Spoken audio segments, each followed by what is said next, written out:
Hello दोस्तों, एग्जामशिप में आपका स्वागत है। दोस्तों, इस वीडियो में हम क्रॉनिकल मैगजीन के अगस्त 2024 मंथ की करंट अफेयर्स को कवर कर रहे हैं। अगर आप चैनल पर नए हैं तो प्लीज चैनल को सब्सक्राइब करें, क्योंकि ऐसी वीडियो हम लगातार लाते रहते हैं। तो बिना टाइम वेस्ट किए चलिए शुरू करते हैं। सबसे पहले उत्तर प्रदेश का करंट अफेयर्स देख लेते हैं। वाराणसी में किसान सम्मान सम्मेलन। 18 जून को प्रधानमंत्री नरेंद्र मोदी ने वाराणसी में किसान सम्मान सम्मेलन को संबोधित किया। यह किसान सम्मान सम्मेलन कहां पर आयोजित किया गया था? वाराणसी में। यह किसके द्वारा आयोजित किया गया था? उत्तर प्रदेश सरकार और केंद्रीय कृषि एवं किसान कल्याण मंत्रालय द्वारा संयुक्त रूप से। पीएम किसान योजना 24 फरवरी 2019 को शुरू की गई थी तथा यह योजना पूर्व व्यापी तिथि 1 दिसंबर 2018 से प्रभावी हुई थी। यह केंद्रीय क्षेत्र की योजना है, यानी इसमें 100% जो योगदान होगा वह केंद्र सरकार का होगा। साधो जग दर्शन मेला महोत्सव लखनऊ में स्थित उर्दू अकादमी सभागार में आयोजित की गई 20 से 22 जून के मध्य। कबीरदास की जयंती भी 22 जून को मनाई गई। इसमें नोएडा अंतर्राष्ट्रीय हवाई अड्डा। उत्तर प्रदेश सरकार द्वारा इस हवाई अड्डे को विश्व स्तरीय नागरिक उड्डयन सुविधा के रूप में विकसित करने की योजना है। इस हवाई अड्डे को स्विट्जरलैंड की ज्यूरिख हवाई अड्डे के मॉडल के आधार पर विकसित किया जा रहा है। 5 जिले 100% कैच द रैन लक्ष्य प्राप्त करने में सफल। ये जिले कौन कौन से हैं? पीलीभीत, अयोध्या, अंबेडकर नगर, बाराबंकी और गोंडा। पीलीभीत, अयोध्या, अंबेडकर नगर, बाराबंकी और गोंडा मोस्ट इंपॉर्टेंट है, नाम याद रखिएगा। इन्होंने सरकारी और अर्ध सरकारी भवनों पर वर्षा जल संचयन प्रणाली स्थापित करने का 100% लक्ष्य हासिल कर लिया है। उत्तर प्रदेश सरकार द्वारा कैच द रैन अभियान की शुरुआत 2019 में की गई थी।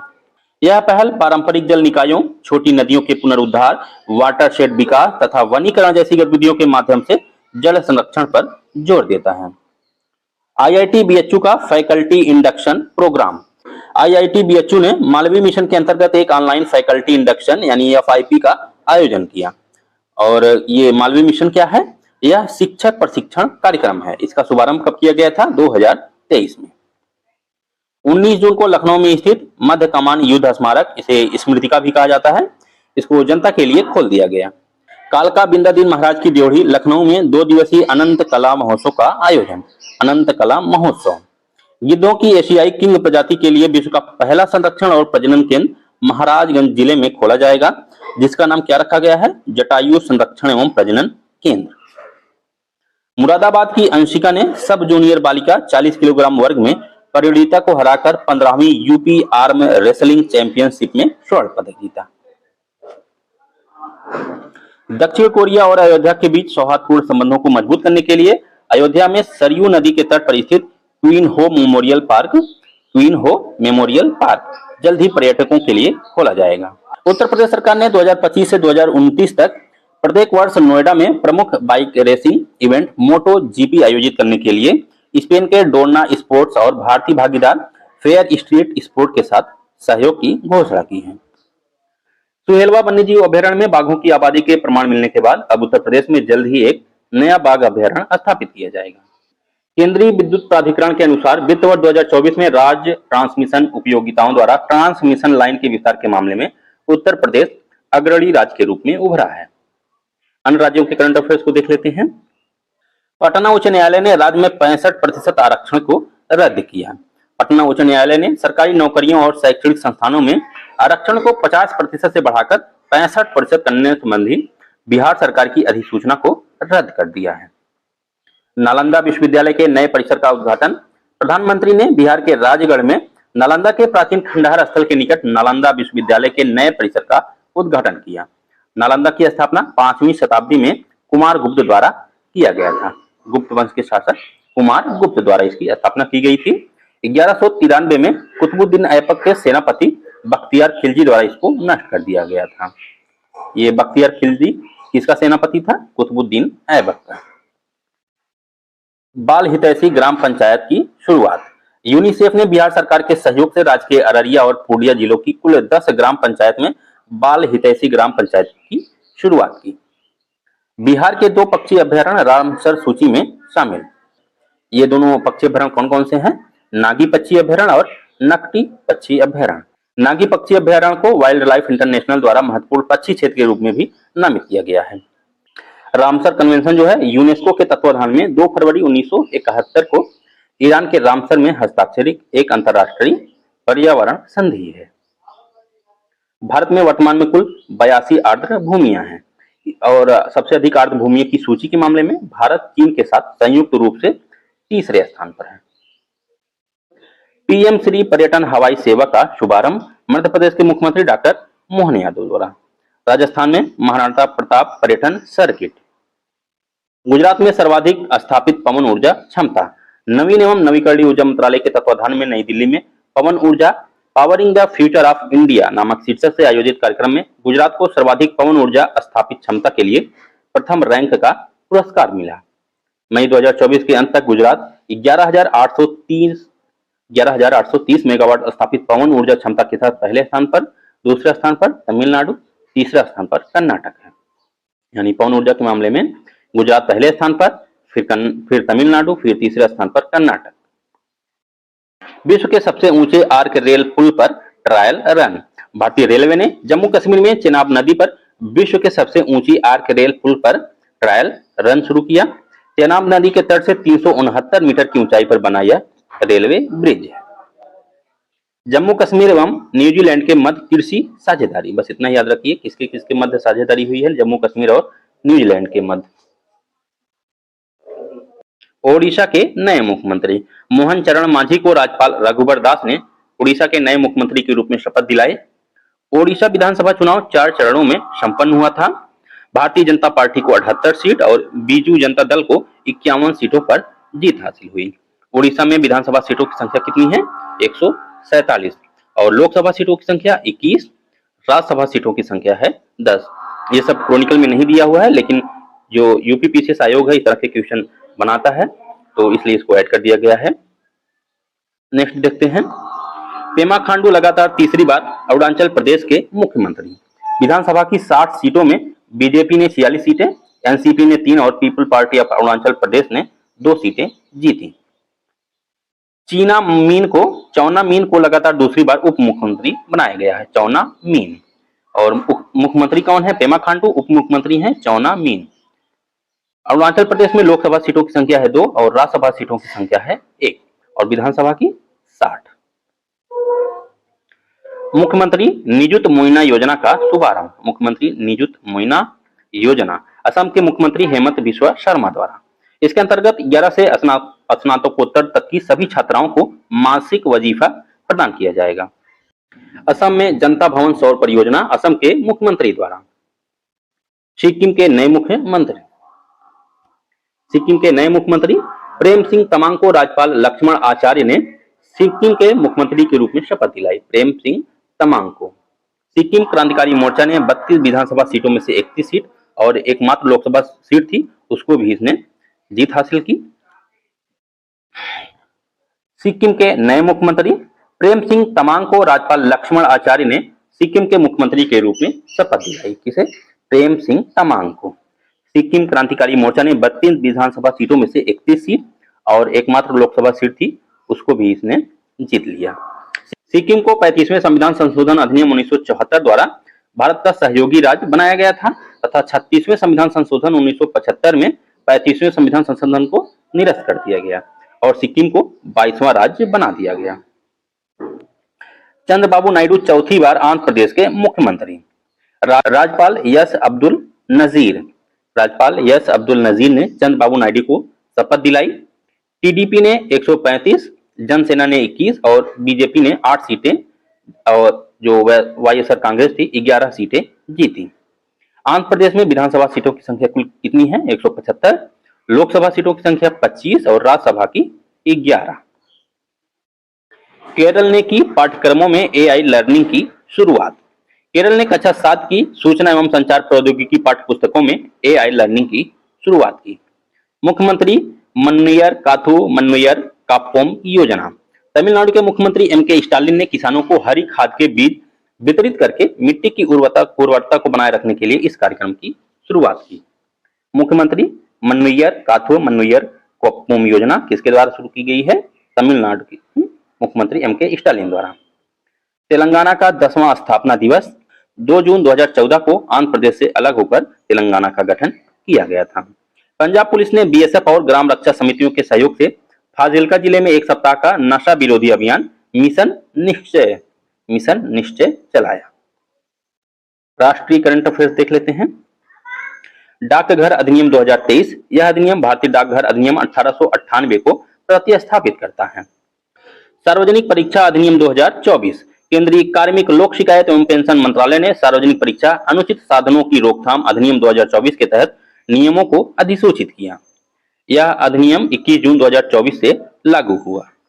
5 सार्वजनिक परीक्षा प्राधिकरण यूपीएससी, एसएससी, आरआरबी, आईबीपीएस और एनटीए को शामिल किया गया है।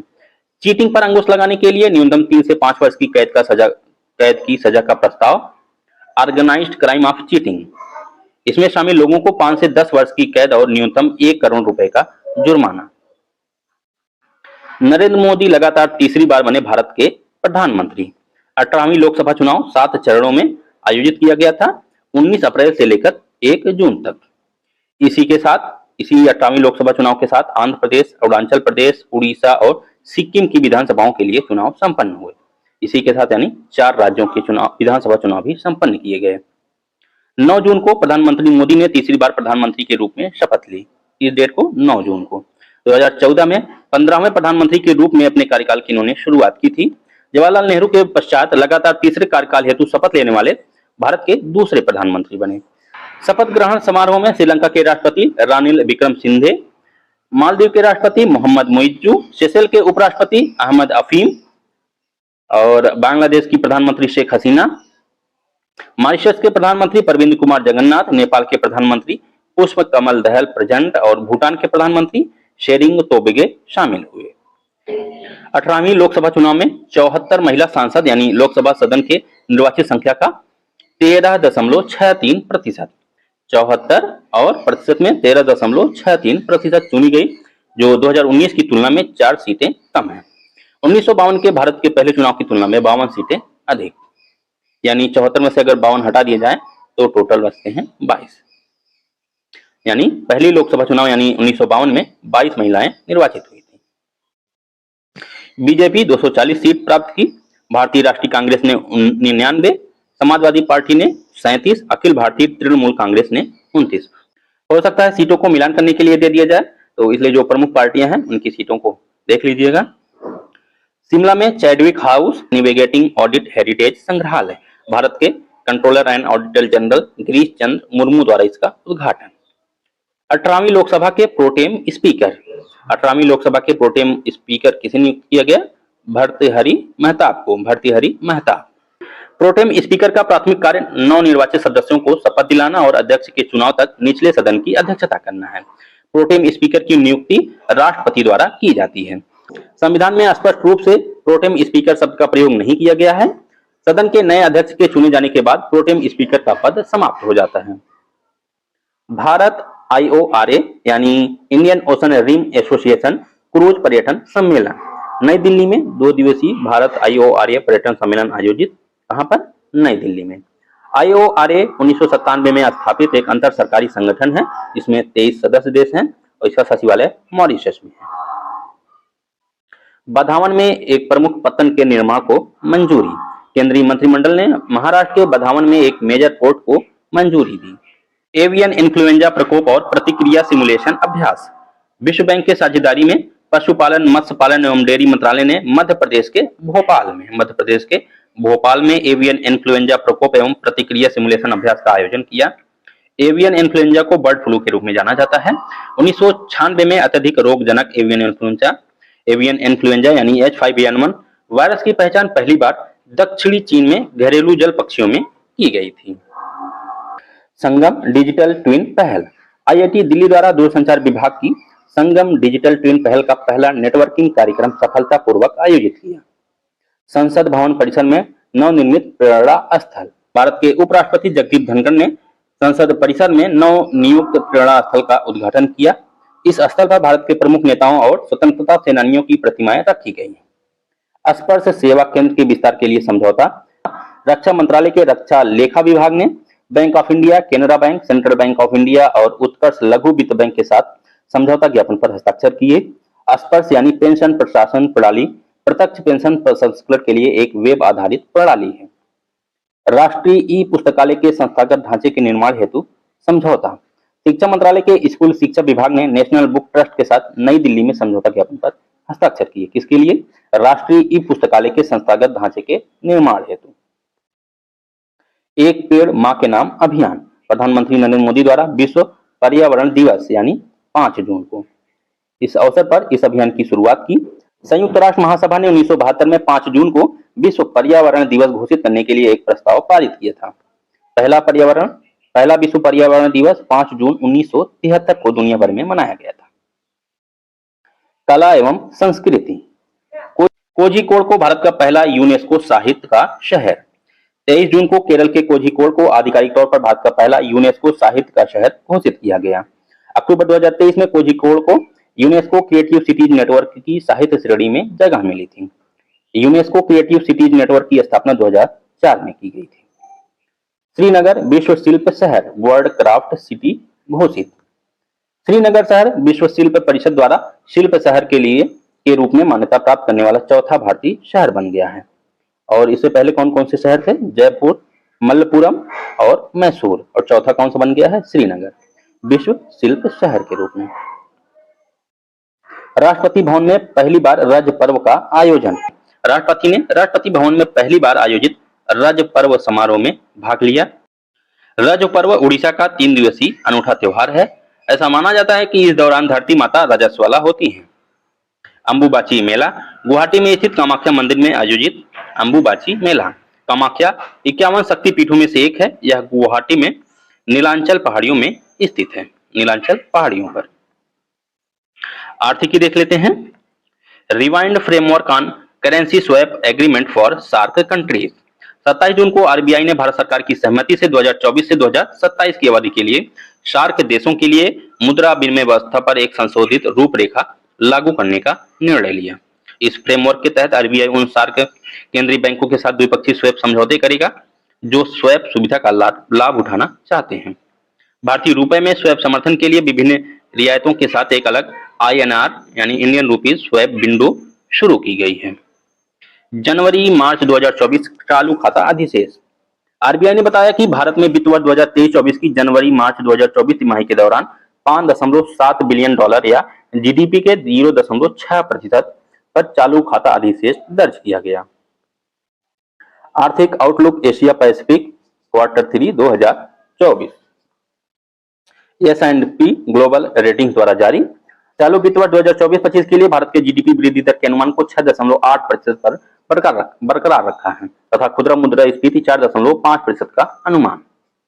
कृषि एवं संबद्ध क्षेत्र से उत्पादन के मूल्य पर सांख्यिकी रिपोर्ट 2024 सांख्यिकी राष्ट्रीय सांख्यिकी कार्यालय यानी NSO द्वारा जारी किया गया कृषि एवं संबद्ध क्षेत्र से उत्पादन के मूल्य पर सांख्यिकी रिपोर्ट 2024।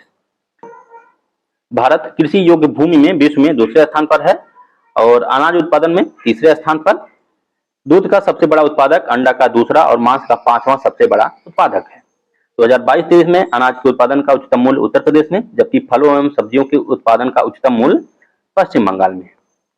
2015-16 से 2022-23 की अवधि के दौरान आंध्र प्रदेश मत्स्य पालन और जलीय कृषि का सबसे बड़ा उत्पादक रहा। एशियन डेवलपमेंट बैंक द्वारा स्वास्थ्य प्रणाली हेतु $170 मिलियन का ऋण।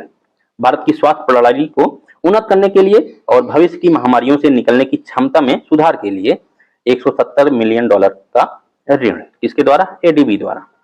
एशियन डेवलपमेंट बैंक की स्थापना 1966 में की गई थी और इसमें सदस्य देशों की संख्या है 68। इसका मुख्यालय है फिलीपींस के मनीला में। वर्तमान अध्यक्ष हैं मासात्सुगु आसाकावा जो कि जापान के हैं। नेक्स्ट है राजस्थान में 550 मेगावाट क्षमता की सौर ऊर्जा परियोजना।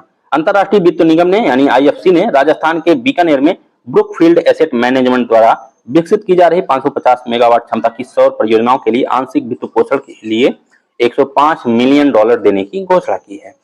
इस परियोजना को कनाडा स्थित एक अग्रणी वैश्विक निवेश firm Brookfield asset management limited द्वारा विकसित किया जा रहा है। IIT हैदराबाद और जापान की रेनेसास इलेक्ट्रॉनिक कॉर्पोरेशन के मध्य 3 वर्षीय समझौता। यह समझौता किस लिए किया गया है? वेरी लार्ज स्केल इंटीग्रेशन और एम्बेडेड सेमीकंडक्टर सिस्टम में अनुसंधान और सहयोग के लिए। अंतरराष्ट्रीय परिदृश्य जिसमें पहला है 50वां G7 शिखर सम्मेलन।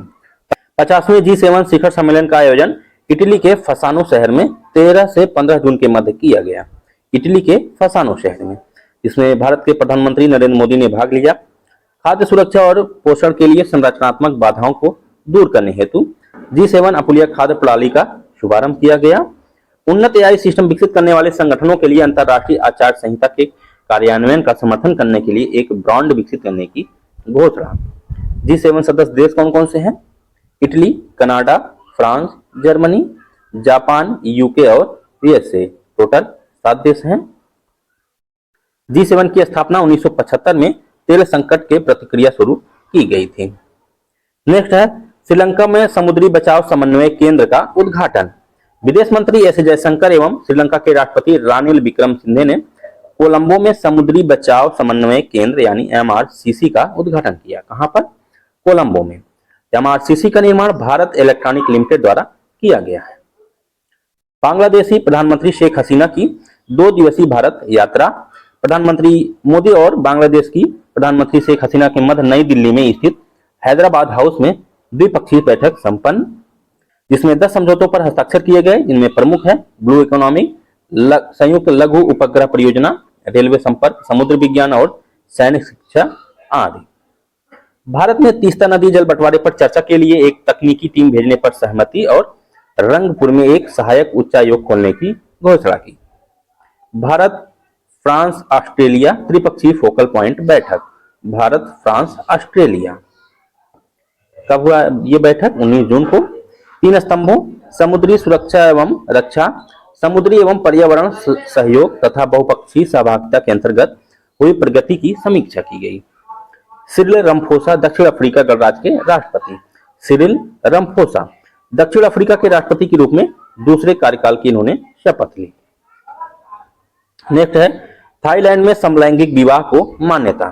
थाईलैंड जो है यह दक्षिण पूर्व एशिया का पहला देश और अगर एशिया की बात करें तो ताइवान और नेपाल के बाद तीसरा देश बन गया है जिसने समलैंगिक विवाह को मान्यता प्रदान की। यूक्रेन के लिए अंतरराष्ट्रीय शांति सम्मेलन। यह सम्मेलन कहां पर आयोजित किया गया? स्विट्जरलैंड के बर्गेन स्टॉक में। स्विट्जरलैंड के बर्गेन स्टॉक में, जिसमें रूस को आमंत्रित नहीं किया गया। भारत एकमात्र दक्षिण एशियाई देश था जिसने शांति शिखर सम्मेलन में भाग लिया। इंपॉर्टेंट है। भारत, सऊदी अरब, दक्षिण अफ्रीका और UAE ने अंतिम दस्तावेज पर हस्ताक्षर नहीं किए। संयुक्त राष्ट्र सुरक्षा परिषद के अस्थायी सदस्य 6 जून को डेनमार्क, ग्रीस, पाकिस्तान, पनामा और सोमालिया, ये 5 देश, इनको UNSC के अस्थायी सदस्य के रूप में चुना गया।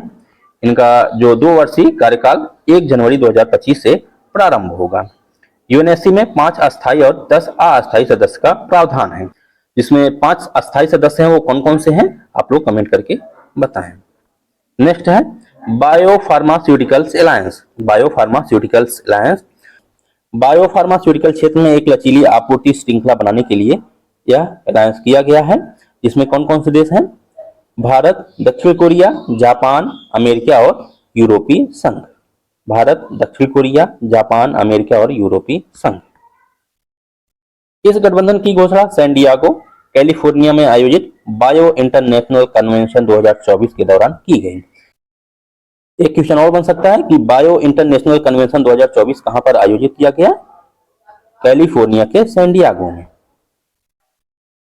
अमेरिका द्वारा मिनटमैन 3 ICBM यानी इंटरकॉन्टिनेंटल बैलिस्टिक मिसाइल का परीक्षण।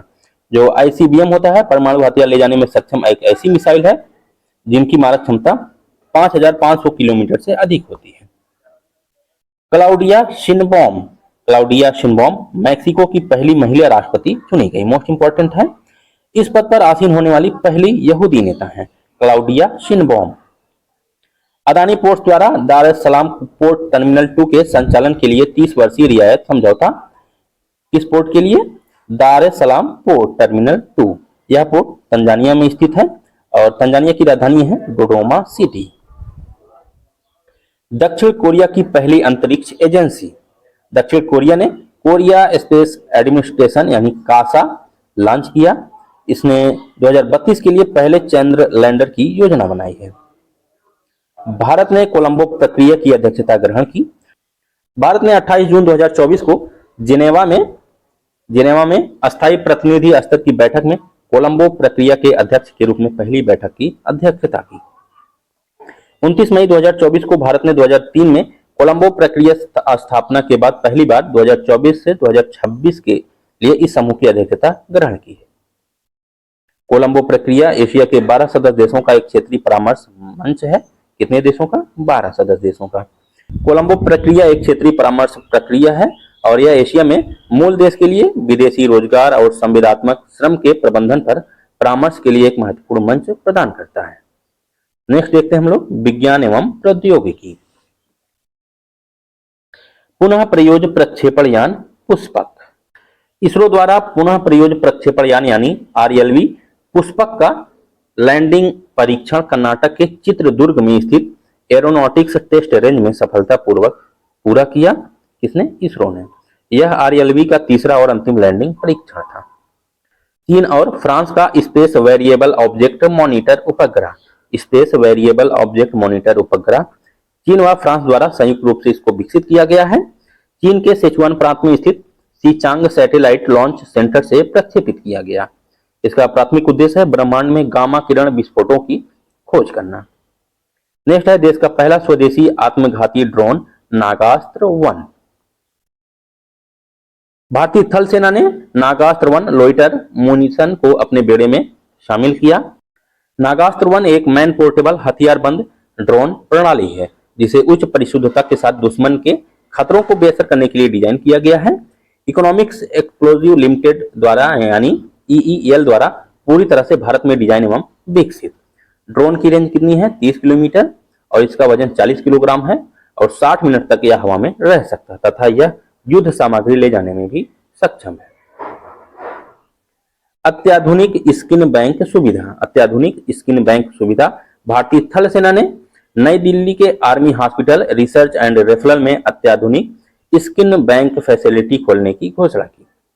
इसके लिए सशस्त्र बलों के कर्मियों और परिवारों के लिए 5G इंटेलिजेंट विलेज और क्वांटम इंक्रिप्शन एल्गोरिदम पहल दूरसंचार विभाग द्वारा चयनित गांवों में। मिसाइल कम इम्यूनेशन बार्ज LSAM 13 यानी यार्ड 81। महाराष्ट्र मीरा भाईंदर में स्थित विनायगा मरीन पेट्रोल लिमिटेड में इसका जलावतरण किया गया। यह 08X मिसाइल कम इम्यूनेशन बार्ज का 5वां बार्ज है। इसे MSME shipyard Secon engineering project private limited Visakhapatnam द्वारा विकसित किया गया है। एकीकृत जनरेटर निगरानी एवं नियंत्रण प्रणाली विद्युत रक्षक। विद्युत रक्षक थल सेना द्वारा विद्युत रक्षक नामक एकीकृत जनरेटर निगरानी संरक्षण एवं नियंत्रण प्रणाली का शुभारंभ किया। आर्मी डिजाइन ब्यूरो यानी ADB द्वारा विकसित विद्युत रक्षक एक इंटरनेट ऑफ थिंग्स सक्षम प्रणाली है। उच्च रेजोल्यूशन थर्मल इमेजिंग मिशन तृष्णा। तृष्णा का फुल फॉर्म है thermal infrared imaging satellite for high resolution natural resource assessment. यह मिशन जो है इसरो एवं फ्रांस के national centre for space studies के मध्य एक सहयोगात्मक प्रयास है। इसरो और फ्रांस के national centre for space studies के मध्य 5 वर्ष की परिचालन अवधि के लिए डिजाइन किया गया है। इसका उद्देश्य स्थानीय जल तनाव उपयोग को मापने के लिए महाद्वीपीय जलमंडल के ऊर्जा एवं जल बजट की विस्तृत निगरानी आदि। अगला है इसरो का कंप्यूटेशनल फ्लूइड डायनेमिक्स सॉफ्टवेयर प्रवाह। प्रवाह का व्यापक पैमाने पर उपयोग गगनयान कार्यक्रम में मानव उड़ान योग्य प्रक्षेपण यानों जैसे HLVM3 क्रू एस्केप सिस्टम आदि वायु गतिकी विश्लेषण के लिए किया जाएगा। नेक्स्ट है आर्सेनिक जैसी भारी धातु संदूषकों को हटाने के लिए नई उपचार प्रक्रिया। भारतीय विज्ञान संस्थान के सेंटर फॉर सस्टेनेबल टेक्नोलॉजीज के शोधकर्ताओं द्वारा इसको विकसित किया गया है। IISc यानी भारतीय विज्ञान संस्थान ने कहा है कि भारत के 21 राज्यों के 113 जिलों में आर्सेनिक जो है स्तर है 0.01 मिलीग्राम प्रति लीटर से अधिक है। 23 राज्यों में 223 जिलों में फ्लूइड का स्तर 1.5 मिलीग्राम प्रति लीटर से अधिक है। रुद्रम 2 मिसाइल का सफलतापूर्वक परीक्षण। DRDO द्वारा उड़ीसा तट से सफलतापूर्वक परीक्षण किया गया। रुद्रम 2 भारतीय वायुसेना के सुखोई 30 MK1 प्लेटफॉर्म से हवा से सतह पर मार करने वाली मिसाइल है। हवा से सतह पर मार करने वाली मिसाइल स्वदेशी रूप से विकसित फोर्स इंजन से चलने वाली वायु प्रक्षेपित मिसाइल प्रणाली है। अग्निबाण सब ऑर्बिटल टेक्नोलॉजीज डेमोन्स्ट्रेटर। भारतीय अंतरिक्ष स्टार्टअप अग्निकुल कॉस्मोस ने single piece 3D printed engine वाले विश्व के पहले rocket अग्निबाण sub orbital technology demonstrator का सफलतापूर्वक प्रक्षेपण किया। आंध्र प्रदेश के श्रीहरिकोटा से लॉन्च किया गया इसको। यह धनुष नामक एक निजी लॉन्च पैड से भारत का पहला प्रक्षेपण है। धनुष नामक भारत का पहला निजी लॉन्च पैड। नेक्स्ट है पर्यावरण एवं पारिस्थितिकी। नेक्स्ट है इबेरियन लिंक्स। यह जो है दुर्लभ बिल्ली प्रजातियों में से एक है। यह यूरोप में पाई जाने वाली एक मांसाहारी प्रजाति है। IUCN ने इसको हाल ही में इंडेंजर्ड से हटाकर वल्नरेबल श्रेणी में वर्गीकृत किया। ई प्रवाह पारिस्थितिक निगरानी प्रणाली, केंद्रीय जल शक्ति मंत्रालय द्वारा इसका शुभारंभ। राष्ट्रीय स्वच्छ गंगा मिशन द्वारा विकसित यह प्रणाली प्रयाग पोर्टल का अभिन्न अंग है, जो परियोजनाओं की योजना और निगरानी, नदी की जल गुणवत्ता और उनके महत्वपूर्ण मापदंडों के लिए एक वास्तविक समय निगरानी केंद्र है। भारत नाइट्रस ऑक्साइड यानी N2O उत्सर्जन का दूसरा सबसे बड़ा स्रोत। Earth system science data journal में प्रकाशित N2O उत्सर्जन के वैश्विक आकलन के अनुसार 2020 में मानव जनित N2O उत्सर्जन की मात्रा के हिसाब से शीर्ष 5 उत्सर्जक देश कौन कौन से हैं? चीन जो है 16.7% उत्सर्जन के साथ पहले नंबर पे है। दूसरे नंबर पे है भारत 10.9% उत्सर्जन। तीसरे नंबर पर USA, चौथे पर ब्राजील और पांचवे पे रूस। नेक्स्ट है डिब्रूगढ़ में 25 मेगावाट की सौर ऊर्जा परियोजना, असम के मुख्यमंत्री हेमंत बिस्वा शर्मा द्वारा आधारशिला। डायटम की नई प्रजाति इंडिको नेमा। पुणे में अगरकर रिसर्च इंस्टीट्यूट के शोधकर्ताओं द्वारा पूर्वी घाट पर्वत श्रृंखला के अप्रदूषित जल में इस प्रजाति की खोज। गांधी सागर अभ्यारण्य में चीतों का स्थानांतरण। यह स्थानांतरण प्रोजेक्ट चीता के तहत किया जाएगा, जिसे 2022 में लॉन्च किया गया था। स्थानांतरण के बाद गांधी सागर वन्यजीव अभ्यारण्य कूनो राष्ट्रीय उद्यान के बाद भारत में चीतों का दूसरा सबसे बड़ा आवास बन जाएगा। प्रोजेक्ट चीता के माध्यम से नामीबिया और दक्षिण कोरिया से कूनो नेशनल पार्क में 20 चीतों के पहले स्लॉट लाए गए थे। सर्प ईल की नई प्रजाति ओचिचस्थ सूर्याई। उड़ीसा के विभिन्न नदी मुहाना पारिस्थितिकी तंत्रों में इस नई प्रजाति की खोज। भारत का पहला निजी बायोस्फीयर। 2 पर्यावरणविदों जयधर गुप्ता और विजय धसमाना, इनके प्रयासों से उत्तराखंड के राजाजी टाइगर रिजर्व में भारत का पहला निजी बायोस्फीयर रिजर्व बनाया गया, जिसे राजाजी राघाटी बायोस्फीयर नाम दिया गया है। बायोल्यूमिनिसेंट की एक दुर्लभ प्रजाति, केरल के कासरकोड में इसकी खोज की गई। इसका वैज्ञानिक नाम है फिलोबोलेटस मैनुपुलेरिस। यह जो है रात के अंधेरे में एक शानदार प्रकाश उत्सर्जित करता है। नेक्स्ट है रिपोर्ट्स एवं सूचकांक। वैश्विक लैंगिक अंतराल सूचकांक 2024 वर्ल्ड इकोनॉमिक फोरम द्वारा जारी। भारत जो है 2024 में 129वें स्थान पर रहा, 2023 में 127वें स्थान पर था, यानी 2 स्थानों का नुकसान हुआ है। आइसलैंड लगातार 15वें वर्ष शीर्ष पर रहा, सूडान अंतिम स्थान पर रहा। यह कुल 146 देशों में 4 क्षेत्रों में लैंगिक समानता का मापन करता है: आर्थिक भागीदारी एवं अवसर, शैक्षिक प्राप्ति, स्वास्थ्य तथा राजनीतिक सशक्तिकरण। अगला है विश्व निवेश रिपोर्ट 2024 अंकटाड द्वारा प्रकाशित। 2023 में FDI 2% से घटकर $1.3 ट्रिलियन हो गया है। विकासशील देशों में FDI प्रवाह 7% से घटकर $867 अरब रह गया है। अंकटाड 1964 में संयुक्त राष्ट्र महासभा द्वारा स्थापित एक अंतर सरकारी निकाय है। इसका मुख्यालय स्विट्जरलैंड के जिनेवा में है। वैश्विक ऊर्जा संक्रमण सूचकांक 2024 वर्ल्ड इकोनॉमिक फोरम द्वारा प्रभावी ऊर्जा संक्रमण को बढ़ावा देना 2024 शीर्षक से इसको जारी किया गया। भारत जो है 63वें स्थान पर रहा, 2023 में 67वें स्थान पर था।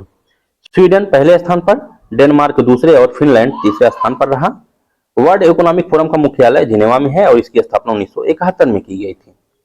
पर्यावरण प्रदर्शन सूचकांक 2024 अमेरिका के येल विश्वविद्यालय के पर्यावरण कानून एवं नीति केंद्र द्वारा जारी। एस्टोनिया पहले स्थान पर, दूसरे स्थान पर लग्जमबर्ग। भारत जो है 180 देशों में 176वें स्थान पर रहा।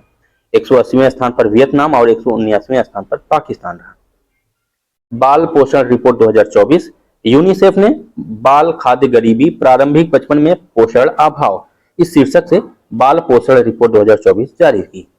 रिपोर्ट के अनुसार विश्व भर में 5 वर्ष से कम आयु के आयु के 4 में से एक बच्चा जो है यानी लगभग 27% बच्चे, या अगर संख्या में बात करें तो 181 मिलियन गंभीर खाद्य गरीबी का सामना कर रहा है।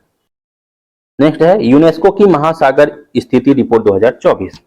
रिपोर्ट का उद्देश्य सतत विकास के लिए महासागर विज्ञान के संयुक्त राष्ट्र दशक 2021 से 2030 की प्रगति की निगरानी करना है। नेक्स्ट है सतत विकास रिपोर्ट 2024।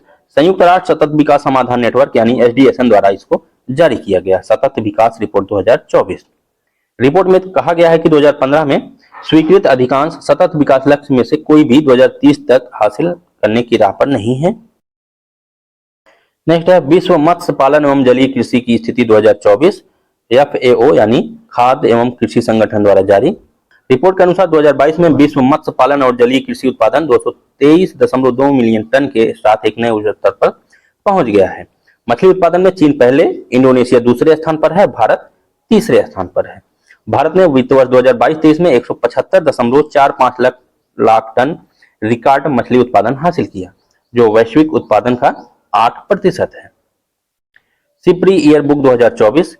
सिप्री ईयरबुक में 9 परमाणु सशस्त्र राष्ट्र द्वारा परमाणु हथियारों के विकास और आधुनिकीकरण में वृद्धि की रिपोर्ट दी गई है। 9 परमाणु सशस्त्र राष्ट्र हैं अमेरिका, रूस, ब्रिटेन, फ्रांस, चीन, भारत, पाकिस्तान और उत्तर कोरिया तथा इजराइल। कुल 12,121 परमाणु हथियारों में से लगभग 90% अमेरिका और रूस के पास हैं। भारत के परमाणु ऊर्जा शस्त्रागार में मामूली विस्तार हुआ है, जो जनवरी 2023 में 164 वारहेड से बढ़कर जनवरी 2024 में 172 वारहेड हो गया है। इससे यह परमाणु शस्त्र देश में 6वें स्थान पर आ गया है। कंटेनर पोर्ट परफॉर्मेंस इंडेक्स 2023 विश्व बैंक और S&P ग्लोबल मार्केट इंटेलिजेंस द्वारा प्रकाशित कंटेनर पोर्ट परफॉर्मेंस इंडेक्स 2023 में शीर्ष 100 में से भारत के 9 बंदरगाह शामिल हैं। शीर्ष स्थान पर रहने वाला कंटेनर बंदरगाह यांगसान पोर्ट जो कि चीन का है। इस सूची में विशाखापत्तनम जो बंदरगाह है वह 19वां स्थान पर, मुंद्रा जो है 27वें स्थान पर रहा और भारत कुल 9 बंदरगाह इसमें शामिल हैं कंटेनर पोर्ट परफॉर्मेंस इंडेक्स 2023 में। नेक्स्ट है योजना एवं कार्यक्रम। राष्ट्रीय फॉरेंसिक अवसंरचना संवर्धन योजना। केंद्रीय मंत्रिमंडल ने 2254.43 करोड़ रुपए की कुल वित्तीय परिव्यय के साथ केंद्रीय क्षेत्र की योजना राष्ट्रीय फॉरेंसिक अवसंरचना संवर्धन योजना के लिए गृह मंत्रालय के प्रस्ताव को मंजूरी दी। इस योजना को 2024-25 से 2028-29 की अवधि के लिए लागू किया जाएगा। मंत्रिमंडल ने योजना के तहत 3 प्रमुख घटकों को मंजूरी दी है। देश में राष्ट्रीय फॉरेंसिक विज्ञान विश्वविद्यालय यानी NFSU के परिसरों की स्थापना, केंद्र में देश में केंद्रीय फॉरेंसिक विज्ञान प्रयोगशालाओं की स्थापना और NFSU के दिल्ली परिसर के मौजूदा बुनियादी ढांचे का संवर्धन। National stop diarrhoea campaign 2024। केंद्रीय स्वास्थ्य एवं परिवार कल्याण मंत्री JP नड्डा ने नई दिल्ली में आयोजित एक समारोह में शुभारंभ। यह अभियान 1 जुलाई 2024 से 31 अगस्त 2024 तक संचालित किया जाएगा, यानी लगभग 2 माह तक। व्यवहार्यता अंतर्वित्त पोषण योजना। प्रधानमंत्री नरेंद्र मोदी की अध्यक्षता में केंद्रीय मंत्रिमंडल ने 7,453 करोड़ रुपए की कुल परिव्यय के साथ अपतटीय पवन ऊर्जा परियोजनाओं के लिए व्यवहार्यता अंतर्गत वित्त पोषण योजना को मंजूरी दी। इसके लिए अपतटीय पवन ऊर्जा परियोजनाओं के लिए इसका उद्देश्य अपतटीय पवन परियोजनाओं से बिजली की लागत को कम करना है। कृषि सखी अभिसरण कार्यक्रम। प्रधानमंत्री मोदी ने वाराणसी में कृषि सखी अभिसरण कार्यक्रम के तहत स्वयं सहायता समूह की 30,000 से अधिक महिलाओं को कृषि सखी के रूप में प्रमाण पत्र प्रदान किया। कहां पर? वाराणसी में। यह प्रमाण पत्र लखपति दीदी कार्यक्रम के उद्देश्यों के साथ भी संगठित है, जिसका उद्देश्य 3 करोड़ लखपति दीदी बनाना है। नेक्स्ट है AIM-ICD के वाटर चैलेंज 4.0। नीति आयोग के अटल इनोवेशन मिशन द्वारा इसको लॉन्च किया गया, नवाचार और धारिता को बढ़ावा देने के उद्देश्य से। नेक्स्ट है तंबाकू मुक्त शैक्षणिक संस्थान अभियान। शिक्षा मंत्रालय की स्कूल शिक्षा एवं साक्षरता विभाग ने स्कूलों के लिए एक तंबाकू मुक्त शैक्षणिक संस्थान कार्यान्वयन मैनुअल भी जारी किया। इसे 31 मई 2024 को विश्व तंबाकू निषेध दिवस पर लॉन्च किया गया। NCRB संकलन of criminal law apps, NCRB द्वारा यह मोबाइल ऐप लॉन्च किया गया। यह ऐप नए आपराधिक कानून के बारे में एक ही स्थान पर पूरी जानकारी प्रदान करने के लिए व्यापक गाइड के रूप में कार्य करेगा। नेक्स्ट है वायु गुणवत्ता निगरानी प्रणाली AQAIMS। इलेक्ट्रॉनिक और सूचना प्रौद्योगिकी मंत्रालय ने नई दिल्ली में स्वदेशी वायु गुणवत्ता निगरानी प्रणाली AQAMS का उद्घाटन किया और एयर प्रवाह ऐप लॉन्च किया। ई श्रम पोर्टल, श्रम एवं रोजगार मंत्रालय के सचिव के नेतृत्व में भारतीय प्रतिनिधिमंडल ने अंतर्राष्ट्रीय श्रम संगठन के 112वें सत्र के दौरान ई श्रम पोर्टल और वर्तमान एकीकरण और उपलब्धियों को प्रदर्शित किया। श्रम और रोजगार मंत्रालय ने असंगठित श्रमिकों के लिए 2021 में ई श्रम पोर्टल लॉन्च किया गया था। यह असंगठित क्षेत्रों को 30 व्यापक व्यवसाय क्षेत्रों में 400 व्यवसायों के तहत स्व घोषणा के आधार पर पोर्टल पर खुद को पंजीकृत करने की अनुमति देता है।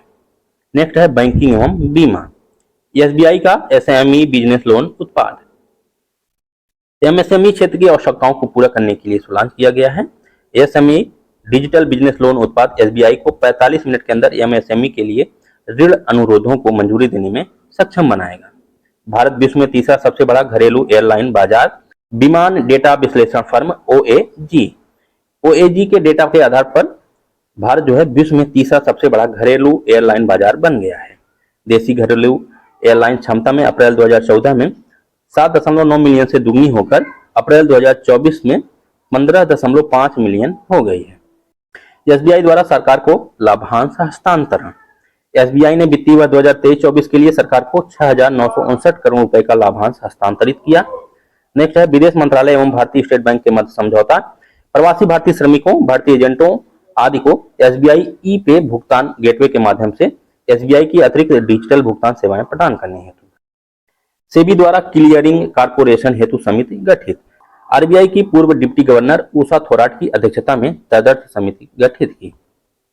सेबी द्वारा सारथी ऐप 2.0 लॉन्च, डिजिटल वित्तीय अवधारणाओं को सरल बनाने के उद्देश्य थे। इसके द्वारा लॉन्च किया गया है सेबी द्वारा। बैंक क्लिनिक पहल। अखिल भारतीय बैंक कर्मचारी संघ यानी AIBEA ने बैंक ग्राहकों की शिकायत निवारण में सहायता के लिए बैंक क्लिनिक पहल की शुरुआत की। RBI द्वारा 3 प्रमुख पहलों का अनावरण। ये 3 पहल कौन कौन से हैं? प्रवाह portal, retail direct mobile app और फिनटेक रिपोजिटरी। भारत पे एवं इन्वेस्ट इंडिया के मध्य साझेदारी। वन डिस्ट्रिक्ट वन प्रोडक्ट उत्पादों और विक्रेताओं में डिजिटल वित्तीय समावेशन और डिजिटल वित्तीय साक्षरता को बढ़ावा देने के लिए भारत पे व इन्वेस्ट इंडिया के मध्य साझेदारी। वार्टसिला ने विश्व का पहला 100% हाइड्रोजन रेडी इंजन लॉन्च किया। फिनलैंड स्थित प्रौद्योगिकी समूह वार्टसिला ने विश्व का पहला बड़े पैमाने पर 100% hydrogen ready engine power plant launch किया। भारत का पहला exchange traded fund Mirae asset investment managers ने भारत का पहला exchange traded fund Mirae asset Nifty EV एवं new age automotive ETF launch किया। भूमिगत योजना गैसीकरण हेतु पहली पायलट परियोजना। ईस्टर्न कोलफील्ड लिमिटेड यानी ECL ने झारखंड के जामताड़ा जिले के कास्ता कोयला ब्लॉक में भूमिगत कोयला गैसीकरण के लिए भारत की पहली पायलट परियोजना का शुभारंभ किया। दोस्तों इस वीडियो में इतना ही। बाकी जो बचे हुए टॉपिक्स हैं जैसे प्रमुख नियुक्तियां, प्रमुख पुरस्कार, खेल परिदृश्य आदि को हम नेक्स्ट वीडियो में कवर करेंगे। अगर आपको वीडियो यूजफुल लगा हो तो प्लीज वीडियो को लाइक करें और चैनल को सब्सक्राइब करें। Thank you. हेलो दोस्तों, स्वागत है आपका अपने यूट्यूब चैनल एग्जामशिप में। दोस्तों इस वीडियो में हम क्रॉनिकल मैगजीन के अगस्त 2024 मंथ की करंट अफेयर्स को कवर कर रहे हैं। यह वीडियो इस मैगजीन का तीसरा और आखिरी वीडियो है। तीनों वीडियो की बात करें तो प्रत्येक वीडियो जो है वह 15 से 16 मिनट का है, यानी तीनों वीडियो मिलाकर करीब 45 मिनट में पूरी मैगजीन जो है कंप्लीट करा दी जाएगी। इसी तरह के और भी इनिशिएटिव चलाए जा रहे हैं। अगर आप चैनल पर नए हैं तो प्लीज चैनल को सब्सक्राइब करें। तो बिना टाइम वेस्ट किए चलिए शुरू करते हैं। चर्चित व्यक्ति ओलेग कोनोनेंको 4 जून को 59 वर्षीय रूसी अंतरिक्ष यात्री ओलेग कोनोनेंको अंतरिक्ष में 1000 दिन रहने वाले पहले व्यक्ति बन गए हैं। अंतरिक्ष में 1000 दिन रहने वाले पहले व्यक्ति बन गए हैं। कौन? Oleg Kononenko. और ये किस देश के हैं? रूस के। इनसे पहले अंतरिक्ष में सबसे ज्यादा दिन रहने वाले व्यक्ति थे गेनेडी पडल्का 878 दिन। नेक्स्ट है ओम बिरला। ध्वनिमत से 18वीं लोकसभा का अध्यक्ष इन्हें चुना गया। लगातार दूसरी बार लोकसभा अध्यक्ष चुने गए। अभिनेता थियो जेम्स संयुक्त राष्ट्र शरणार्थी उच्चायुक्त यानी UNHCR ने ब्रिटिश अभिनेता थियो जेम्स को वैश्विक सद्भावना राजदूत नियुक्त किया। वैश्विक सद्भावना राजदूत, इसे थियो जेम्स को। सब लेफ्टिनेंट अनामिका बी राजीव भारतीय नौसेना की पहली महिला हेलीकॉप्टर पायलट बनी। कौन? सब लेफ्टिनेंट अनामिका बी राजीव। सिद्धेश साकोरे महाराष्ट्र के किसान हैं और एग्रो रेंजर्स के संस्थापक हैं। मरुस्थलीकरण से निपटने के लिए संयुक्त राष्ट्र कन्वेंशन यानी यूएनसीसीडी द्वारा लैंड हीरो नामित किया गया। Land hero. मरुस्थलीकरण को रोकने के लिए संयुक्त राष्ट्र सम्मेलन यूएनसीसीडी की स्थापना 1994 में की गई थी। यह जो है कानूनी रूप से बाध्यकारी अंतर्राष्ट्रीय समझौता है। अगला देखते हैं प्रमुख नियुक्तियां। लेफ्टिनेंट जनरल उपेंद्र द्विवेदी थल सेना अध्यक्ष नियुक्त हुए। जनरल मनोज पांडे के स्थान पर इन्हें नियुक्त किया गया। प्रदीप सिंह खारोला राष्ट्रीय परीक्षण एजेंसी यानी एनटीए के महानिदेशक नियुक्त हुए। Girija Subramanian New India Insurance का अध्यक्ष एवं प्रबंध निदेशक नियुक्त किया गया। किसे? गिरिजा सुब्रमण्यम को। ये प्रदीप सिंह खारोला इंपॉर्टेंट है क्योंकि एनटीए अभी हाल ही में चर्चा था पेपर लीक को लेकर, तो इनको याद रखिएगा, प्रदीप सिंह खारोला। नेक्स्ट है Sameer Bansal Punjab National Bank Met Life India Insurance के एमडी और सीईओ नियुक्त हुए। मनोज जैन भारत इलेक्ट्रॉनिक लिमिटेड के नए अध्यक्ष और प्रबंध निदेशक नियुक्त हुए। मनोज जैन। साइमन मैक पहले गैर भारतीय संस्थापक कुलपति। साइमन मैक पहले गैर भारतीय संस्थापक कुलपति। भारत के पहले कृत्रिम बुद्धिमत्ता विश्वविद्यालय, इसका नाम है यूनिवर्सल एआई यूनिवर्सिटी, इन्हें अपना कुलपति नियुक्त किया। नेक्स्ट है निधन। एजीटी जॉन सिंह ये प्रसिद्ध वन्यजीव वैज्ञानिक थे जिनका हाल ही में निधन हुआ। पंडित राजीव तारानाथ हिंदुस्तानी शास्त्रीय संगीत के क्षेत्र में प्रसिद्ध सरोद वादक थे। पंडित राजीव तारानाथ। नेक्स्ट देखते हैं अमोल काले मुंबई क्रिकेट एसोसिएशन के मानद अध्यक्ष थे। हाल ही में इनका न्यूयॉर्क में निधन हुआ। प्रमुख पुरस्कार और सम्मान देख लेते हैं।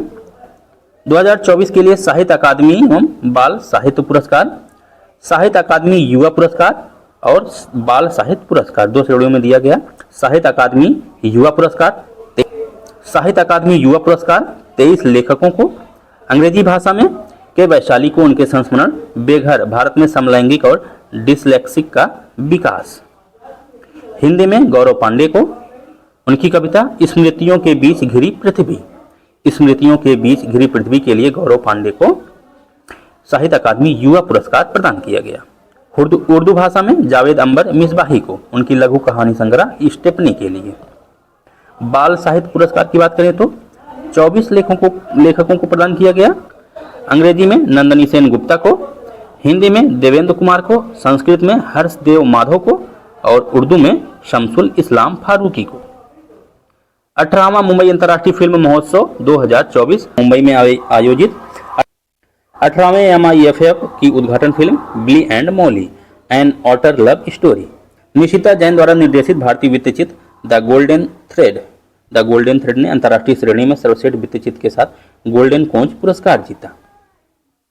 नेक्स्ट देखते हैं one world media press freedom पुरस्कार 2024 सोमालिया की एकमात्र महिला समाचार टीम बिलान को प्रदान किया गया। Nelson Mandela life time achievement award film निर्माता विनोद गानात्रा को। EY entrepreneur of the year 2024 tube investment of India limited के कार्यकारी उपाध्यक्ष वेल्लयन सुब्बैया को। इस पुरस्कार समारोह का आयोजन मोनाको के मोंटे कार्लो में किया गया था। CDOT को संयुक्त राष्ट्र WSIS 2024 का चैंपियन पुरस्कार। Centre for development of telematics यानी CDOT संयुक्त राष्ट्र के world summit on information society यानी WSIS 2024 के चैंपियन पुरस्कार से सम्मानित किया गया। CDOT को यह पुरस्कार सेल्फ ब्रॉडकास्ट इमरजेंसी अलर्टिंग के जरिए मोबाइल सक्षम आपदा लचीलेपन परियोजना के लिए प्रदान किया गया। नेल्सन मंडेला पुरस्कार 2024 WHO ने राष्ट्रीय मानसिक स्वास्थ्य एवं तंत्रिका विज्ञान संस्थान निम्हांस को और बोत्सवाना के प्रोफेसर बोंटले मोंगवे को, जो भारत की राष्ट्रीय मानसिक स्वास्थ्य एवं तंत्रिका विज्ञान संस्थान निम्हांस है, और बोत्सवाना के प्रोफेसर बोटले मोंगवे को स्वास्थ्य संवर्धन हेतु नेल्सन मंडेला पुरस्कार से सम्मानित किया। निम्हांस स्वास्थ्य एवं परिवार कल्याण मंत्रालय के अधीन देश का एक प्रमुख मानसिक स्वास्थ्य संस्थान है। Best conduct of business regulator पुरस्कार सेबी को प्रदान किया गया। एशिया प्रशांत में best conduct of business regulator पुरस्कार एशियन बैंकर द्वारा यह पुरस्कार प्रदान किया गया। किसको? सेबी को। चर्चित स्थल डेनमार्क 2030 तक पशुधन कार्बन डाइऑक्साइड उत्सर्जन पर कर लगाएगा, जिससे वह ऐसा करने वाला पहला देश बन जाएगा। कौन सा देश है? डेनमार्क 2030 तक पशुधन कार्बन डाइऑक्साइड उत्सर्जन पर कर लगाएगा। डेनमार्क की राजधानी है कोपेनहेगन। नेट्रॉन झील तंजानिया में स्थित है। मानवीय गतिविधियों के कारण जलवायु परिवर्तन का प्रभाव इस झील पर पड़ रहा है, जिसके कारण पर्यावरणविदों ने चेतावनी जारी की है। नेक्स्ट है बाल्टिक सागर। रूसी Su-24 बम वर्षक ने बाल्टिक सागर द्वीप में गॉटलैंड के पास शिरडी सवाई क्षेत्र का उल्लंघन किया। जो बाल्टिक सागर है, इसको स्पष्ट करने वाले देश हैं Denmark, Germany, Poland, Lithuania, Latvia, Estonia, रूस, फिनलैंड और स्वीडन। कील नहर जो है उत्तरी सागर को बाल्टिक सागर से जोड़ती है। उत्तरी सागर को बाल्टिक सागर से कौन सी नहर जोड़ती है? कील नहर। प्रमुख युद्धाभ्यास। अभ्यास रेड फ्लैग 2024। भारतीय वायुसेना ने यूएसए के अलास्का में स्थित एल्सन एयरफोर्स बेस में आयोजित इस अभ्यास में भाग लिया। भारतीय वायुसेना के साथ Republic of Singapore Air Force, United Kingdom की Royal Air Force, Royal Netherland Air Force, German Luftwaffe, US Air Force ने भाग लिया। अभ्यास होपेक्स। भारतीय वायुसेना और मिस्र की वायुसेना के बीच अभ्यास होपेक्स मोस्ट इंपॉर्टेंट है। अभ्यास होपेक्स भारत और मिस्र के बीच मिस्र में आयोजित किया गया। भारत के राफाल लड़ाकू विमान C-17 ग्लोब मास्टर और IL-78 टैंकर ने भाग लिया। राफेल लड़ाकू विमान, C-17 ग्लोब मास्टर और IL-78 tanker. Gmax 2024 Bharat Japan समुद्री अभ्यास है। भारत और जापान के बीच भारतीय नौसेना का स्वदेशी स्टील्थ फ्रेगेट INS शिवालिक इस अभ्यास में भाग लेने के लिए जापान के योकोसुका पहुंचा। INS शिवालिक। चर्चित पुस्तकें। The idea of democracy Sam Pitroda की पुस्तक है। Gateways to the sea, historic ports and docks of Mumbai region, maritime Mumbai museum society द्वारा इसको रिलीज किया गया। Ed finds a home Alia Bhatt की है। I have the streets, a kutti cricket story, R Ashwin. Source code my beginning Bill Gates की है। Source code my beginning. Long Island Colm Toibin की। A fly on the RBI wall, Alpana Kilawala का। कमला देवी चट्टोपाध्याय स्वतंत्रता की कला अपने समय से आगे, एक किसकी पुस्तक है? निको स्लेट की। At a wheel of research, Anuradha Mascarenhas. महत्वपूर्ण दिवस एवं थीम। 1 जून को विश्व दुग्ध दिवस और इसकी थीम थी दुनिया को पोषण देने के लिए गुणवत्तापूर्ण पोषण प्रदान करने में डेयरी की महत्वपूर्ण भूमिका का जश्न मनाना।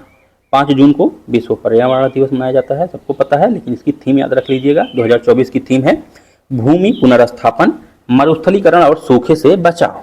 भूमि पुनर्स्थापन, मरुस्थलीकरण और सूखे से बचाव। 7 जून को विश्व खाद्य सुरक्षा दिवस और इसकी थीम है खाद्य सुरक्षा अप्रत्याशितता के लिए तैयार रहें। 8 जून विश्व महासागर दिवस, इसकी थीम है अवेकन न्यू डेप्थ्स। 12 जून विश्व बाल श्रम निषेध दिवस और इसकी थीम थी आइए अपनी प्रतिबद्धताओं पर कार्य करें, बाल श्रम को समाप्त करें। 14 जून विश्व रक्तदाता दिवस और इसकी थीम है दान का उत्सव मनाने के लिए 20 वर्ष, रक्तदाताओं को धन्यवाद। 15 जून को विश्व पवन दिवस और इसकी थीम है पवन ऊर्जा भविष्य को शक्ति प्रदान करना। 17 जून विश्व मरुस्थलीकरण एवं सूखा रोकथाम दिवस, भूमि के लिए एकजुट, हमारी विरासत हमारा भविष्य। 19 जून विश्व सिकल सेल जागरूकता दिवस और थीम थी प्रगति के माध्यम से आशा, वैश्विक स्तर पर सिकल सेल देखभाल को आगे बढ़ाना। 20 जून को विश्व शरणार्थी दिवस, 20 जून को, और थीम है शरणार्थियों के साथ एकजुटता। 21 जून अंतर्राष्ट्रीय योग दिवस, थीम थी स्वयं और समाज के लिए योग। 29 जून राष्ट्रीय सांख्यिकी दिवस, थीम है निर्णय लेने के लिए डेटा का उपयोग। खेल परिदृश्य देख लेते हैं। 9वां T20 विश्व कप 2024। 29 जून को भारत ने दक्षिण अफ्रीका को 7 रनों से हराकर अपना दूसरा T20 विश्व कप जीता। भारत 2 T20 विश्व कप जीतने वाली तीसरी टीम बन गई है। इससे पहले कौन कौन से 2 टीम हैं जो 2 बार T20 विश्व कप जीते हैं? इंग्लैंड और वेस्ट इंडीज। फाइनल जो है वेस्ट इंडीज के किंगस्टन ओवल ब्रिज टाउन मैदान में खेला गया। प्लेयर ऑफ द मैच रहे फाइनल मैच में Virat Kohli. Player of the series Jasprit Bumrah. सर्वाधिक रन रहमतुल्लाह गुरबाज 281 रन। सर्वाधिक विकेट फजलुल हक फारूकी और हर्षदीप सिंह 17 विकेट। सर्वाधिक सिक्स किसने मारा था? निकोलस पूरन ने 17 छक्के इन्होंने लगाए। World table tennis contender Lagos 2024 Nigeria के सरमोलाडे ओकोया थॉमस इंडोर स्पोर्ट हॉल में आयोजित। भारत ने कुल 9 पदक जिसमें 3 स्वर्ण 1 रजत और 5 कांस्य शामिल थे। श्रीजा अकुला ने WTT कंटेंडर लागो 2024 में महिला एकल और युगल खिताब जीता। श्रीजा अकुला WTT कंटेंडर लागो जीतने वाली पहली भारतीय खिलाड़ी बन गई। नॉर्वे शतरंज 2024 टूर्नामेंट पुरुष वर्ग में विजेता रहे मैग्नस कार्लसन और महिला वर्ग में विजेता जू when Jun. French open Rowland Garros 2024 tennis पुरुष एकल विजेता रहे कार्लोस अल्कराज, महिला एकल विजेता इगा स्वीटेक। पुरुष युगल विजेता मार्सेलो अरेवालो और मेट पेविक, महिला युगल कोको गॉफ और कैटरीना सिनियाकोवा। नेक्स्ट है ऑस्ट्रेलियाई ओपन बैडमिंटन चैंपियनशिप 2024 पुरुष एकल विजेता रहे ली जी जिया मलेशिया के और महिला एकल विजेता रही आया ओहोरी जापान की। ISSF world cup rifle pistol 2024 आयोजन जर्मनी के म्यूनिक में। भारतीय निशानेबाज सरबजोत सिंह ने फाइनल में 242.7 अंक अर्जित कर पुरुषों की 10 मीटर एयर पिस्टल स्पर्धा में स्वर्ण पदक जीता। किसने? सरबजोत सिंह ने। सिफत कौर समरा ने कांस्य पदक जीता। भारत जो है 2 पदक 1 स्वर्ण और 1 कांस्य सहित हासिल किया। तालिका में फ्रांस के साथ संयुक्त रूप से तीसरे स्थान पर रहा। एशियाई आर्म रेसलिंग चैंपियनशिप 2024 उज्बेकिस्तान के ताशकंद में आयोजित। भारतीय आर्म रेसलिंग ने 1 स्वर्ण और 6 कांस्य सहित कुल 7 पदक जीते। 2 श्रेणी में प्रतिस्पर्धा करने वाले श्रीमंत झा भारत के शीर्ष प्रदर्शन करने वाले खिलाड़ी रहे। उन्होंने बाएं हाथ के पैरा वर्ग में स्वर्ण पदक जीता और दाएं हाथ के पैरा वर्ग में कांस्य पदक जीता। 19वीं सिंगापुर राष्ट्रीय तैराकी चैंपियनशिप 2024 भारत ने 5 पदक हासिल किए जिसमें 2 स्वर्ण और 3 कांस्य शामिल थे। वन लाइनर देख लेते हैं। 19 जून को प्रधानमंत्री ने नालंदा के प्राचीन खंडहर स्थल के निकट नालंदा विश्वविद्यालय के नए परिसर का उद्घाटन कहां पर किया? बिहार के राजगीर में। प्रधानमंत्री मोदी ने 18 जून को कहां पर किसान सम्मान सम्मेलन को संबोधित किया? वाराणसी में। सर्वाधिक पवन ऊर्जा स्थापित क्षमता के लिए प्रथम पुरस्कार प्राप्त हुआ गुजरात को। उत्तराखंड के चमोली जिले के जोशीमठ तहसील का नाम बदलकर कर दिया गया है ज्योतिर्मठ। RBI ने गाजीपुर स्थित किस बैंक का लाइसेंस रद्द कर दिया है? पूर्वांचल सहकारी बैंक। 10 जून को कर्नाटक के बागलकोट में किस लीग के 2024-25 के संस्करण की शुरुआत हुई? खेलो इंडिया महिला लीग की। NHRC ने केंद्रीय महिला एवं बाल विकास मंत्रालय और राजस्थान, मध्य प्रदेश, उत्तर प्रदेश और गुजरात राज्यों में किस प्रथा के संबंध में नोटिस जारी किया है? नाता प्रथा। तीसरी भारतीय विश्लेषणात्मक कांग्रेस का आयोजन हुआ देहरादून में। इलेक्ट्रॉनिक एवं सूचना प्रौद्योगिकी मंत्रालय के सचिव S कृष्णन ने AQAIMS के उद्घाटन के दौरान किस ऐप का शुभारंभ किया? एयर प्रवाह। साइबर स्पेस संचालन के लिए भारत का पहला संयुक्त सिद्धांत जारी किया CDS जनरल अनिल चौहान ने। लंदन स्थित सेंट्रल बैंकिंग के द्वारा risk manager of the year 2024 award से सम्मानित किया गया भारतीय रिजर्व बैंक को risk manager of the year. Bharat IORA cruise पर्यटन सम्मेलन कहां पर आयोजित हुआ? नई दिल्ली में। राष्ट्रीय सुरक्षा सलाहकार के रूप में तीसरे कार्यकाल के लिए पुनर्नियुक्त किया गया है अजीत डोभाल को। भारतीय कला और संस्कृति को लोगों तक पहुंचाने के लिए इंदिरा गांधी राष्ट्रीय कला केंद्र ने किसके साथ समझौता किया है? संसद टीवी के साथ। संत तिरुमंगलई अलवर की 500 साल पुरानी कांस्य मूर्ति भारत को लौटाने पर सहमति जताई है ऑक्सफोर्ड यूनिवर्सिटी ने।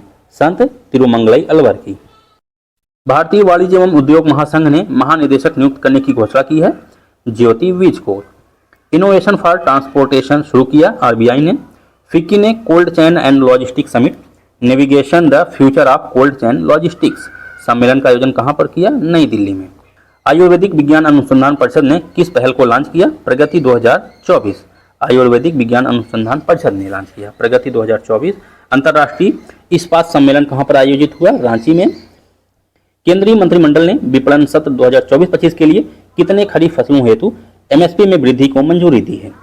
14 खरीफ फसलों में MSP में वृद्धि को मंजूरी। नेशनल हाईवे इंफ्रा ट्रस्ट के लोगों का अनावरण किसने किया? National highway authority of India ने। एशियाई विकास बैंक द्वारा एशिया प्रशांत में best conduct of business regulator पुरस्कार प्रदान किया सेबी को। आरबीआई ने ज्यूरिक इंश्योरेंस कंपनी को Kotak Mahindra general insurance company में कितने प्रतिशत हिस्सेदारी की अनुमति प्रदान की? 70%। आरबीआई ने डिजिटल भुगतान इंटेलिजेंस प्लेटफॉर्म के लिए डिजिटल सार्वजनिक बुनियादी ढांचे की स्थापना के विभिन्न पहलुओं की जांच के लिए किसकी अध्यक्षता में एक समिति का गठन किया है? अभय प्रसाद होता की अध्यक्षता आरबीआई ने गठित किया है। अभय प्रसाद होता की अध्यक्षता में डिजिटल सार्वजनिक बुनियादी ढांचे की से संबंधित। एनसीएलटी ने किसके बीच विलय को मंजूरी दी? एयर इंडिया और विस्तारा एयरलाइंस के बीच। मूडीज रेटिंग के अनुसार भारत को 2030 तक 500 गीगावाट नवीकरणीय ऊर्जा के अपने लक्ष्य को पूरा करने के लिए कितना निवेश करना होगा? $385 बिलियन। एनपीसीआई ने साझेदारी की घोषणा की है पेरू के सेंट्रल रिजर्व बैंक के साथ।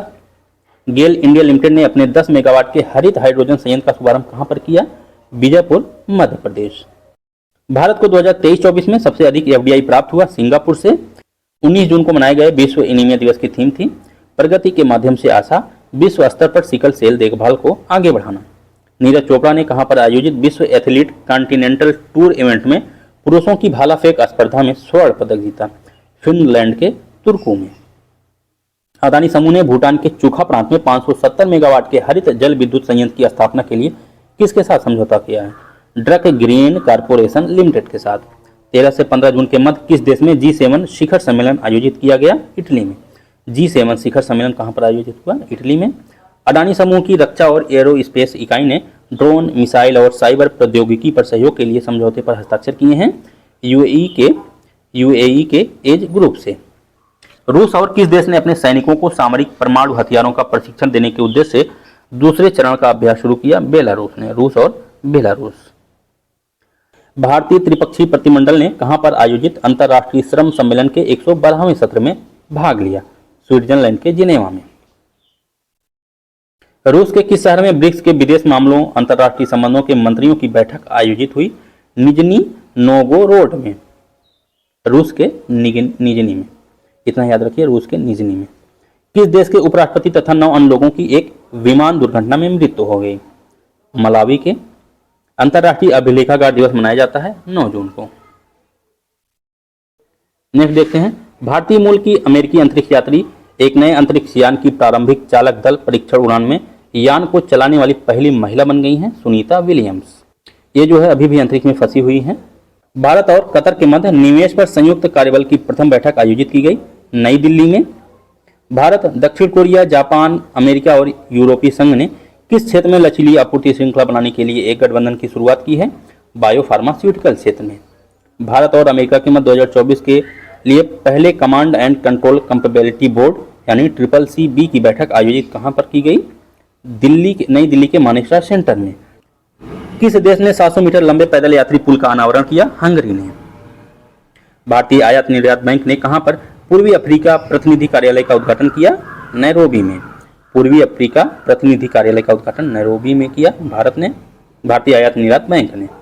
यूरोपीय आयोग ने किस देश को अपनी नेचर अफ्रीका पहल के तहत पूर्वी अफ्रीका में शुरू किए जाने वाले 18 मिलियन यूरो के संरक्षण अनुदान के लिए पात्र देशों की सूची से हटा दिया है? तंजानिया को। हैती के नए प्रधानमंत्री के रूप में शपथ ली गैरी कॉनेल ने। गैरी कॉनेल हैती के नए प्रधानमंत्री के रूप में शपथ ली। 2023 का संयुक्त राष्ट्र military gender advocate of the year पुरस्कार किस भारतीय को प्रदान किया गया? मेजर राधिका सेन को। मेजर राधिका सेन को संयुक्त राष्ट्र military gender advocate of the year पुरस्कार। भारत की अध्यक्षता में विश्व स्वास्थ्य सभा का आयोजन कहां पर किया गया? जिनेवा में। भारत की अध्यक्षता में विश्व स्वास्थ्य सभा का आयोजन कहां पर? जिनेवा में। 6 नाटो देशों Latvia, Lithuania, Estonia, Poland, Finland और नॉर्वे ने किस देश के साथ अपनी सीमाओं पर ड्रोन दीवार बनाने पर सहमति व्यक्त की है? रूस और बेलारूस।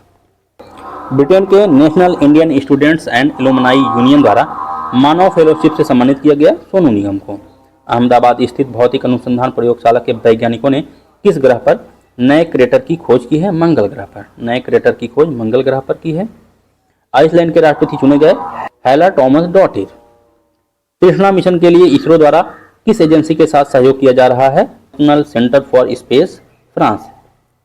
नेक्स्ट है, IIT धारवाड़ के शिक्षकों और छात्रों की टीम ने कौन सा ड्रोन विकसित किया है? अग्नि बचाव सहायक drone.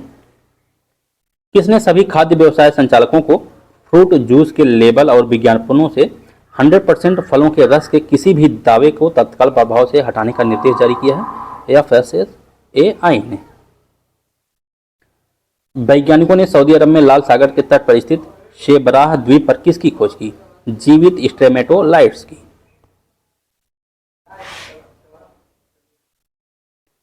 Earth system science data journal में प्रकाशित रिपोर्ट के अनुसार नाइट्रस ऑक्साइड यानी N2O उत्सर्जन का विश्व का दूसरा सबसे बड़ा स्रोत कौन सा देश है? भारत। कोयला मंत्रालय कोयला खनन के लिए पर्यावरण एवं वन मंजूरी पर एक दिवसीय कार्यशाला का आयोजन कहां पर किया? नई दिल्ली में। 46वीं अंटार्कटिक संधि परामर्श बैठक यानी ATCM 46 और 26वीं पर्यावरण संरक्षण समिति यानी CEP 26 इन दोनों का आयोजन कहां पर किया गया? केरल के कोच्चि में। DRDO ने उड़ीसा के तट पर भारतीय वायुसेना के किस मिसाइल का सफलतापूर्वक परीक्षण किया? रुद्रम 2 ने। किसने सफल परीक्षण किया? DRDO ने। केंद्रीय कैबिनेट ने किस योजना के अंतर्गत 3 करोड़ ग्रामीण और शहरी घरों के निर्माण के लिए सरकारी सहायता को मंजूरी प्रदान की? प्रधानमंत्री आवास योजना हेतु। नीति आयोग के अटल इनोवेशन मिशन द्वारा भारत में नवाचार और धारिता को बढ़ावा देने के लिए किन दो पहलों की शुरुआत की गई है? MICD के वाटर चैलेंज 4.0 तथा innovation for you handbook. 3 star grand prix event जीतने वाली पहली भारतीय घुड़सवार बन गई हैं श्रुति वोरा। 3 स्टार ग्रैंड प्रिक्स जीतने वाली भारतीय घुड़सवार श्रुति वोरा। रेडबुल के किस रेसर ने लगातार तीसरे वर्ष कैनेडियन ग्रैंड प्री का खिताब जीता? मैक्स वेरस्टेपन ने।